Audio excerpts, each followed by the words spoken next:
നമ്മൾ ഇന്നത്തെ വീഡിയോയിൽ ഒരു കഥ പറയുകയാണ് കേട്ടോ. രണ്ടു മനുഷ്യർ, ആ രണ്ടു മനുഷ്യരുടെയും സ്വഭാവത്തിൽ വ്യത്യാസമുണ്ട്. ഒരാളാണെങ്കിൽ അസൂയാലുവാണ്, മറ്റേയാളാണെങ്കിലോ അദ്ദേഹം അത്യാഗ്രഹിയുമാണ്. അപ്പം ഒരാൾ അസൂയാലു, മറ്റേയാൾ ആരാണ്? അത്യാഗ്രഹിയാണ്. അപ്പം ഇരുവരും ഒന്നിച്ച് ദൈവത്തെ തപസ് ചെയ്യാൻ തുടങ്ങി. ഇപ്പോൾ കുറച്ചു നേരം തപസ് ചെയ്തു, അത് മാസങ്ങളായി, വർഷങ്ങളായി. ഒടുവിൽ ദൈവം പ്രത്യക്ഷപ്പെട്ടു. ഇരുവരോടും ദൈവം ആവശ്യപ്പെട്ടു, നിങ്ങൾക്ക് ഇഷ്ടപ്പെടുന്ന വരം ചോദിച്ചുകൊള്ളാൻ ഇരുവരോടും ദൈവം ആവശ്യപ്പെട്ടു. അപ്പം ദൈവം ആവശ്യപ്പെടുകയുണ്ടായി.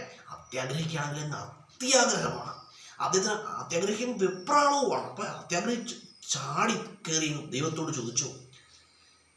തൻ്റെ തൊട്ടടുത്തിരിക്കുന്നത് അസൂയാലുവായ വ്യക്തിയാണ്.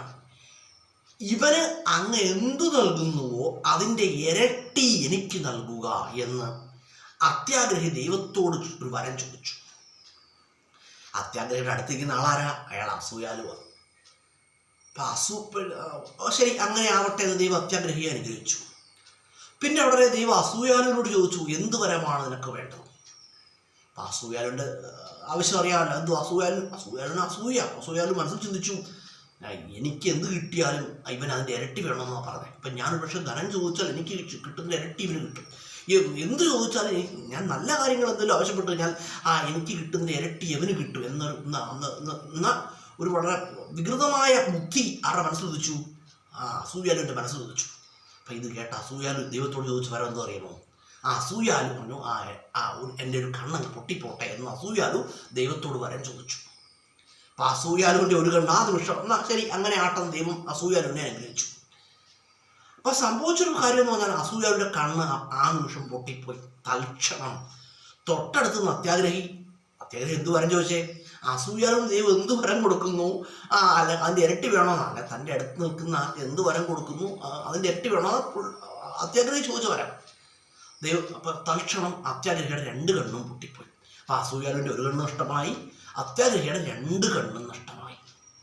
ഇതിൽ നിന്ന് നമുക്ക് മനസ്സിലാവേണ്ട ഒരു പാഠം ജീവിതത്തിൽ എന്ന് പറഞ്ഞാൽ അസൂയ അതുപോലെ അത്യാഗ്രഹം ഇതൊക്കെ വളരെ അപകടമാണ് കേട്ടോ. അസൂയയും പാടില്ല, അതുപോലെ അത്യാഗ്രഹവും പാടില്ല.